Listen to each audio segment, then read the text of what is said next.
Louvado seja nosso Senhor Jesus Cristo, para sempre seja louvado. O Senhor esteja convosco, Ele está no meio de nós. Proclamação do Evangelho de Jesus Cristo segundo João. Glória a vós, Senhor. Celebrava-se em Jerusalém a festa da dedicação do templo. Era inverno. Jesus passeava pelo templo no pórtico de Salomão. Os judeus rodeavam-no e disseram: Até quando nos deixarás em dúvida? Se tu és o Messias, dize-nos abertamente. Jesus respondeu: Já vo-lo disse, mas vós não acreditais. As obras que eu faço em nome do meu Pai dão testemunho de mim. Vós, porém, não acreditais, porque não sois das minhas ovelhas. As minhas ovelhas escutam a minha voz, eu as conheço e elas me seguem. Eu dou-lhes a vida eterna e elas jamais se perderão, e ninguém vai arrancá-las de minha mão. Meu Pai, que me deu estas ovelhas, é maior que todos, e ninguém pode arrebatá-las da mão do Pai. Eu e o Pai somos um. Palavra da salvação. Glória a vós, Senhor. Estamos ouvindo nesta semana, meu irmão e minha irmã, o Evangelho de São João, no capítulo 10, muito conhecido, aonde Jesus especialmente se define, se apresenta como o bom pastor. Hoje, Jesus está em Jerusalém para a festa da dedicação do templo, uma festa que comemora um episódio da história de Israel. No ano de 165, um tal Judas Macabeu, depois de ter libertado Jerusalém da dominação dos sírios, purificou o templo das profanações e desde aquele ano, então, passou-se a comemorar a festa da dedicação do templo. E sempre nesta ocasião, durante a semana, especialmente nos dias que seguiam a dedicação do templo, celebrava-se em toda a Judéia o aniversário da dedicação do altar. Costumavam também chamar essa festa de Festa das Luzes, porque era costume, neste tempo, acender lâmpadas, símbolo da lei, e colocá-la nas janelas das casas.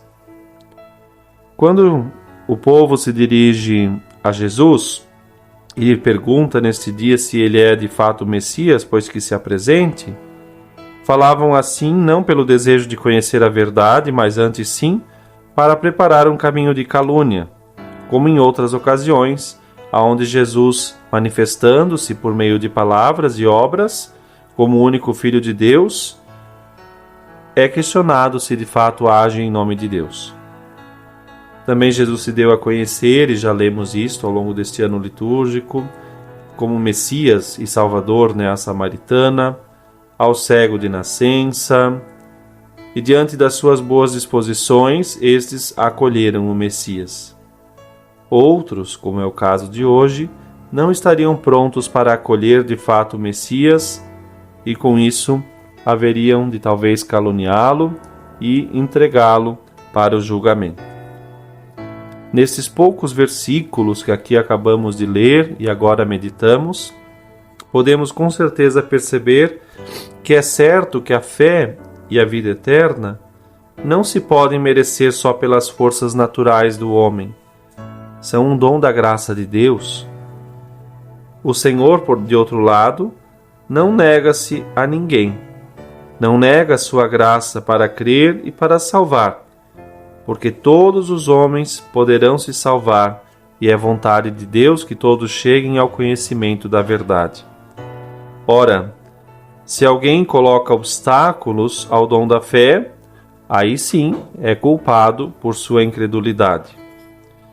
Nós, um exemplo que pode nos ajudar talvez a ilustrar exatamente o que Jesus fala, nós podemos ver a luz do sol, mas se fecho os olhos, já não vejo.